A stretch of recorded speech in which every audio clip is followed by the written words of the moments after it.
Next year. How do you feel? You know,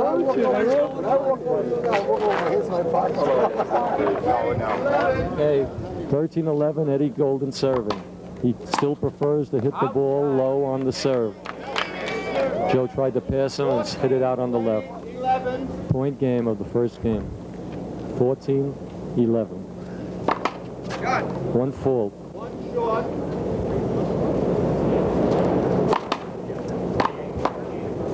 Look at that. Most referees would have called a screen ball on that. Joe looked like he wanted the screen, took the shot anyway, and passed Eddie on the right side. Now Joe has the serve. In a game like this, you can roll him off 2, 3, or 4 at a clip. Joe has that ability. I'm still surprised that he hasn't gone to the overhand serve to Eddie Goldern's left to get him in the back corner and then to drop it in front of himself. There it is now. There it is now. Joe is going to keep putting these together. I don't think he'll go for the low serve now, unless he's thinking about something else. Nope, it's the overhand again. This is where Joe's at his best. He controls the whole court, keeps the opponent moving. Joe made a little blunder there. Looked like the wind pushed that down. It was on its way over, but it came down in Eddie's favor. Joe is still smiling. 14-12. Hold it. Okay.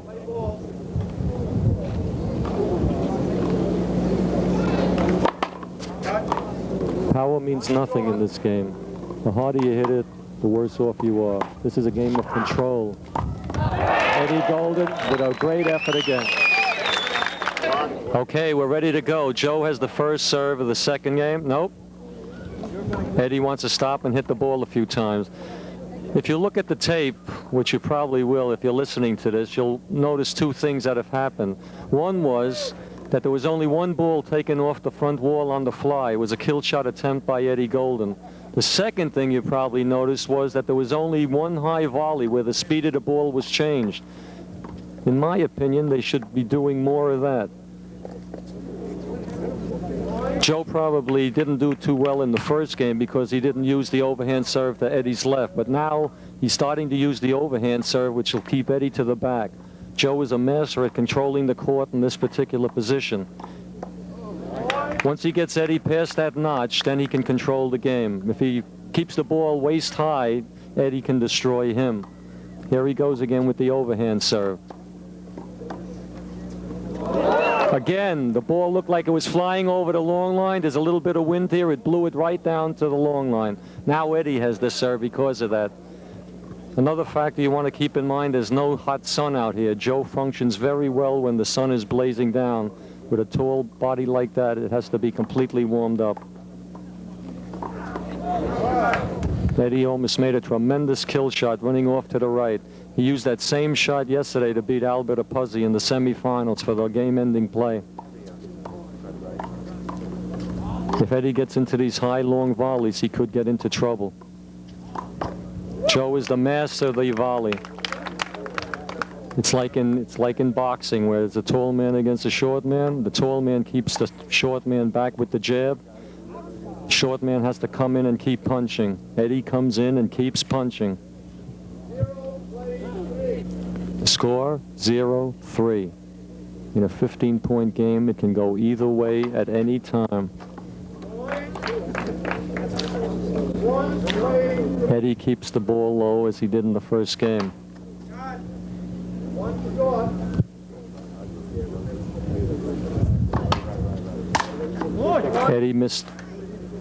Eddie made Joe miss 2 successive shots on kill shot attempts with the left hand underhand.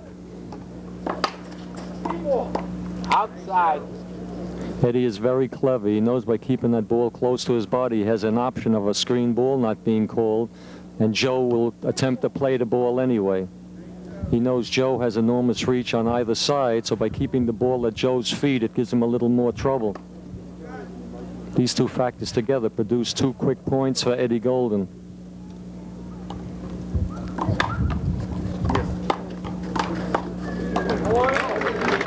Eddie with a beautiful shot in the left corner. 3 plays 3. Outside. Again, Joe misses with the underhand shot.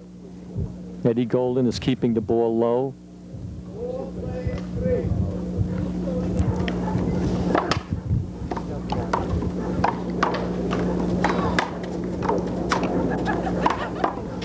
Once it goes on the overhand stroke, Joe comes out the winner. If it's an underhand shot, Eddie Goldern usually becomes the winner. So here's a matching of wits, the overhand versus the underhand.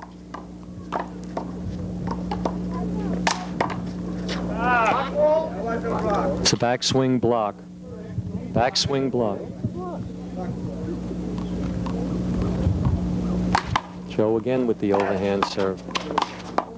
Notice how Joe controls the court. He gets Eddie to the back court. Once you bring the ball waist high or lower, that's where Eddie becomes the master.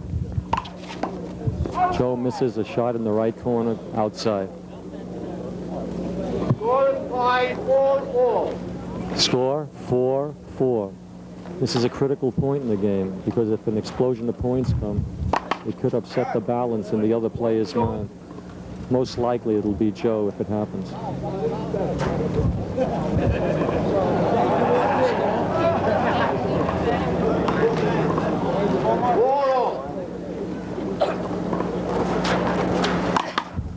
Again, Eddie Goldern serves the ball close to his body, momentarily blocking Joe out. Look at that reach, tremendous reach.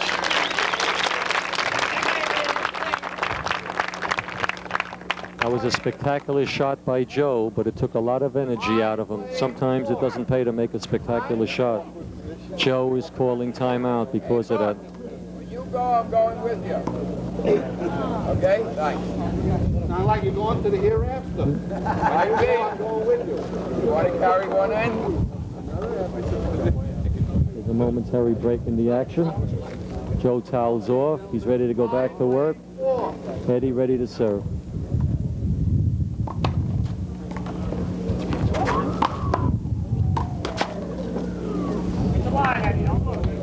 Joe hits a left cross-court shot, just catching the right line. Score 4-5. Joe goes to the overhand again. Look at the mastery of that shot. Eddie again. Never gives up. Just keeps running down every ball.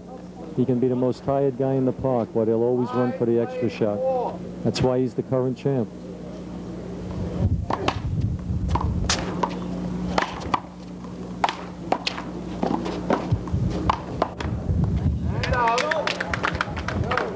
If Joe can get Eddie to volley a little bit longer on the high volleys from side to side, he can still be in control of the game, score the points. If he continues to fight Eddie on the low shots, Eddie will probably come out on top. There goes Joe again, going to a low serve. No good. You can't lower the ball to Eddie Goldern, especially not his right hand. Joe just tried to do something else. He probably tried to outguess him.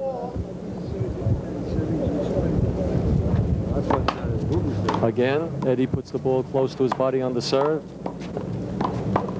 There's the right-hand shot by Eddie. Can't lower that ball. Morris, he jumped out of the way. Joe wants a block. In my opinion, it wasn't a block. Morris, bad enough he's spitting killers. You can't. Stop the camera.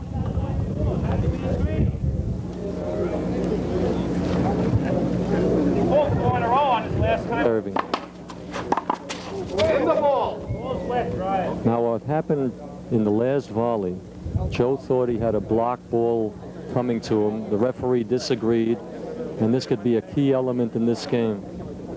Joe gets a little upset by things that happen, whether it's the referee or the crowd. Eddie Goldern, on the other hand, stays cool throughout the entire match. That's why I'm watching like a horse. Yeah.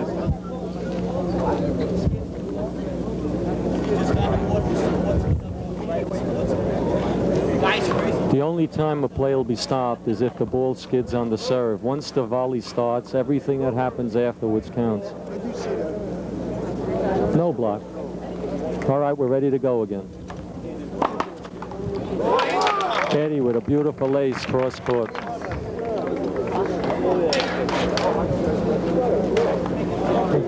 Seven plays.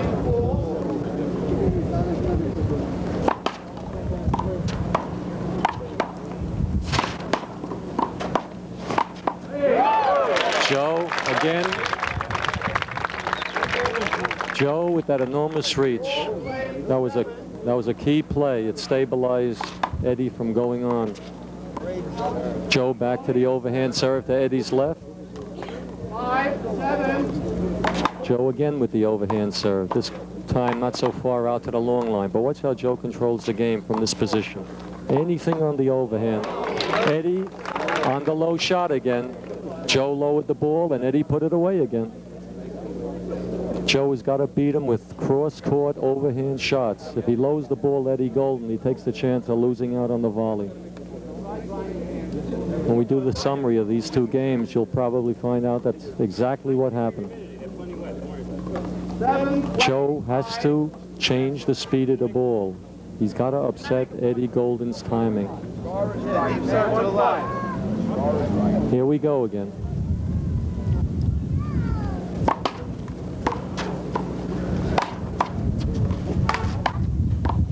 Joe can't force the issue. Can't force the issue. Joe wins the serve.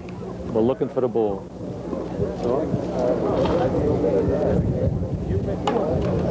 Still got that.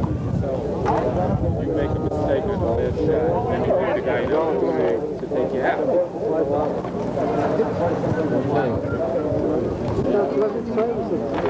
I was going to my sister's house first. Okay, Joe's ready to serve again. The overhand serve. He's going to try and change the speed of the ball, but he's got to keep it away from Eddie's right hand. He's got to keep it away from his right hand.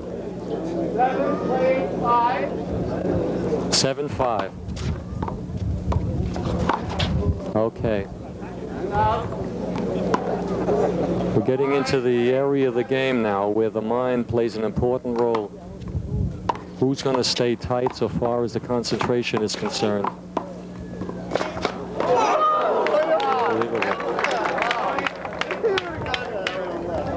You have to keep in mind with this big a blue ball, it tends to hang on the wall.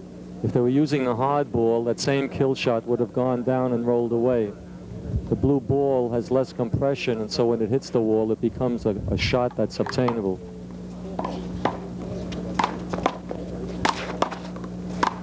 Joe with that left again, with the push shot left. That's his trademark. Joe looks like he's ready to concentrate again here. He looks like he wants to win this game. He has no choice. He has to win this game. Eddie Goldern up again. Eddie keeps with the low serves.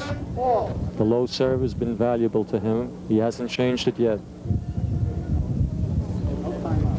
Score, 7, plays 4.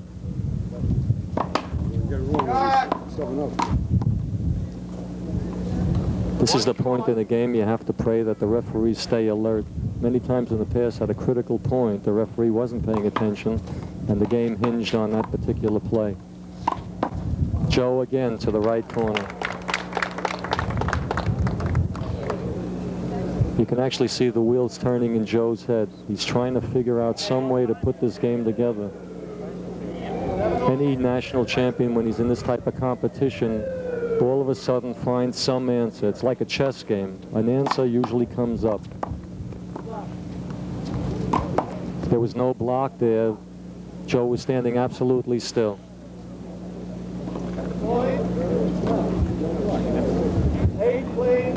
Score now, 8-7.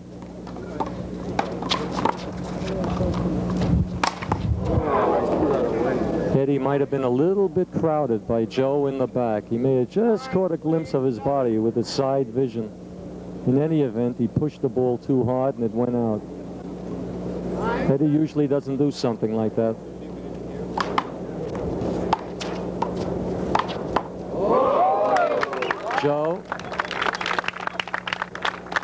Joe with an overhand kill shot. It's still the overhand versus the underhand. Joe goes to the overhand serve again. Joe again with the left hand shot to the corner in the right corner. He's got 11-7 now. Again the overhand serve. Joe is the master. Eddie always dangerous, makes that extra effort, kills the ball in the right corner. He's up again. Joe's got to hold him now.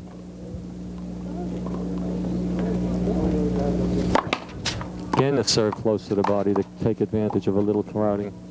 A beautiful pass by Joe. Tremendous volley. I think Joe's starting to feel that he's going to go on to win this one. And remember in the other semifinals, Joe was terrific in the third game. He was terrific in that third game. So the odds are slightly shifting again in Joe's favor if he should win this game. He's got to hold Eddie now because Eddie's dangerous. Eddie will probably stay with the low serve.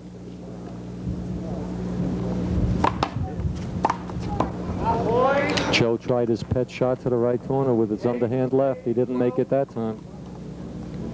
Joe is regrouping his thoughts. He's trying to figure out why he blew that shot. He made them all so far. Okay, he's going to hang tough now. Nope. In all the tournaments I've seen Joe win, he has this enormous ability to keep concentrating on the key plays.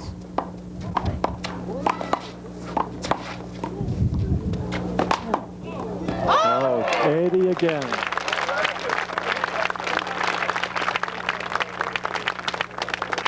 Looked like Joe had that play all wrapped up, but if you remember, Eddie keeps giving the extra effort, especially moving from left to right. Moved right into the corner and re-killed the ball right under Joe's nose.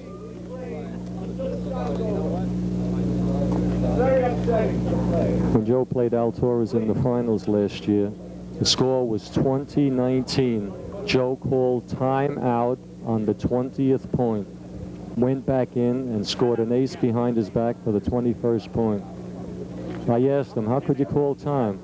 He said he put more pressure on his opponent than there was pressure on him. Joe was a little upset on that last play. One of the spectators called out. It was a tremendous shot by Joe. The spectator reacted, didn't figure Eddie Goldern was going to make the last shot, which he did. It really had no effect on what the outcome of the play was, though. Again, the serve close to the body, trying to get a little screen shot there. Another beautiful reaching shot by Joe. Joe knows he's got to get this game. He's putting it all together now. Joe again calls time. Now, if Joe should happen to get the 14 first, he'll probably call a timeout at that point, too. So pay attention and see if that doesn't happen. Overhand serve to the left. He hasn't changed that at all. Another beautiful left-hand push shot by Joe into the left corner. Joe is 13, and the smile of confidence is returning to his face. All of a sudden, you'll see new confidence in him, and you'll probably see tremendous shots, too. This is when he's at his best.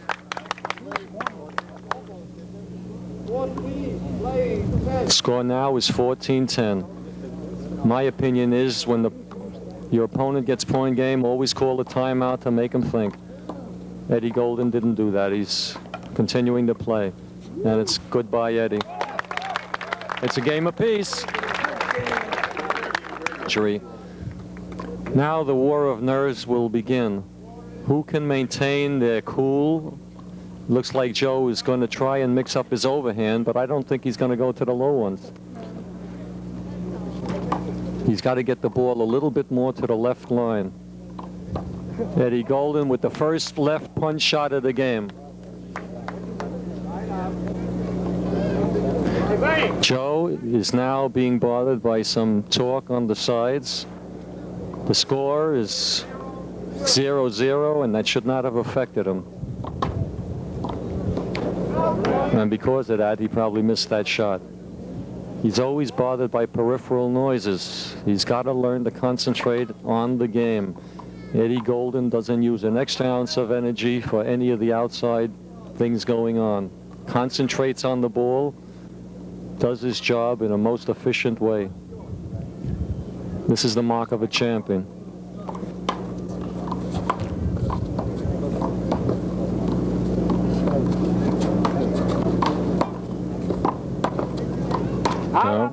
Joe looks like he showed a little bit of fatigue there on that. He's moving into the crowd. I think he's going to be asked momentarily if this is a timeout. As you probably know, there's only 2 timeouts per game. Take it a long way around. Hey, Joe, if you win, you don't have to go through all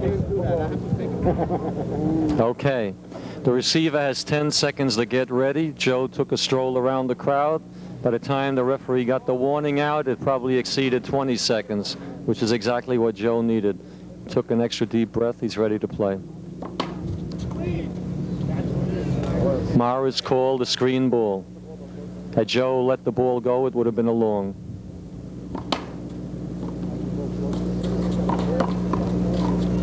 An enormous reach by Joe gets that ball back into play. Eddie was serving from the middle of the court before. When he moves over to the left, he usually puts the ball closer to the long line. When he serves from the middle, he usually puts it just over the short line. He's back to the middle again. He's watching Joe's position. Again, tried to get it over the short line. Joe missed with his left hand. This is the first time he tried the sidearm left to the right corner. Before he was using the underhand. Joe, as you notice, took his glove off. It got slightly wet after the first 2 games. He's now playing without a glove. This could be a factor so far as his head's concerned. Joe again with the enormous reach. Puts it to the left corner, gets the serve. I get the feeling now Joe's going to run off a series of points.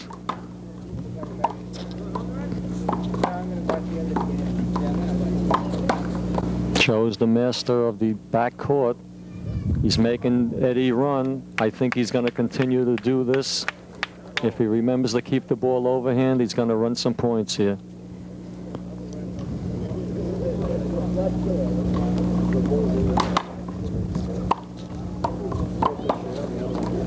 Yep, Joe did it again. Now here's the question. Joe put 2 overhand serves to the left. He scored 2 quick points. Will he attempt to put the serve overhand to the right, thinking he's doing something smart? I think he'll go to the left. Okay, there he is. Eddie again on the overhand missed. Remember, Joe is strong on the overhand. Eddie is strong on the underhand. Joe is going to the up game to his advantage. He's the master of the volley at this, the master. Whenever you play a man who is fast on his feet and hits the ball exceedingly hard, your job is to try and get him into a high volley to change the speed of the ball. The reason is to upset his timing. If you continue to play his game, you'll wind up on the short end of it. Joe still trying to keep the game up. Eddie lowers it. Joe misses the re-kill attempt. Okay. The man with the ball in his hand, the server, has a big advantage. Here comes Eddie Goldern's helicopter again. Okay. And Eddie Goldern misses. Joe's going to stall a little till the helicopter's gone anyway, which is what the referee should be doing. He's going to go to the overhand there. He went up the right side that time. Excellent, excellent. See how we mixed it up? You can't continue to serve to the same place even though you keep scoring. You got to mix it up a little. Joe again. It looks like Joe is determined to make his move right now, but remember, Eddie Goldern doesn't give up. He's going to give it everything he's got right down to the last point. Joe is the master of the overhand.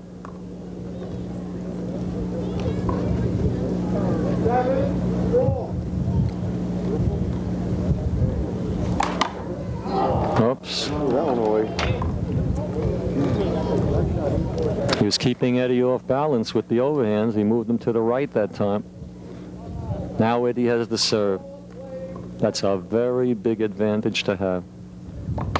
You're in complete control of the ball. Eddie missed the first of those shots, which he's put to the right corner on the lowered ball. He usually doesn't do that. I think Joe's going to run a few more points now and put the pressure on Eddie. Joe has this uncanny instinct. When he smells something coming his way, he goes for it. He just has that ability. The score now is 8-4.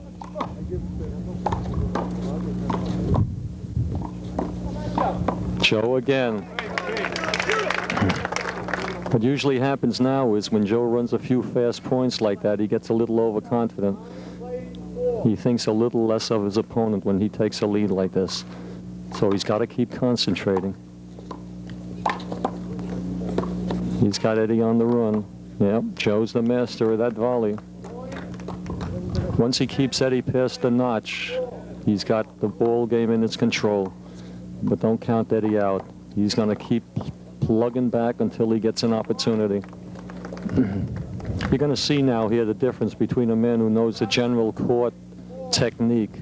Eddie is a guy who runs down every ball, comes out swinging with both hands. Joe's the master of moving that ball around.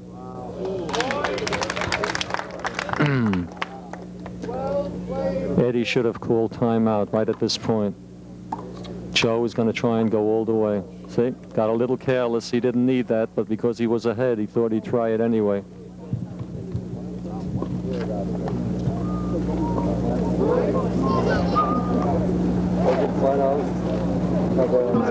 We really don't know. Somebody thinks he's Irish. I think he is. Okay. First screen ball called in a long time. Look at that reach. Look at that reach. Joe just missed that shot by a hair. Just by a hair. Here goes Eddie. He's revved up now. He knows he's got to start playing. He punches a shot to the right long line and explodes right under Joe's hand for a point.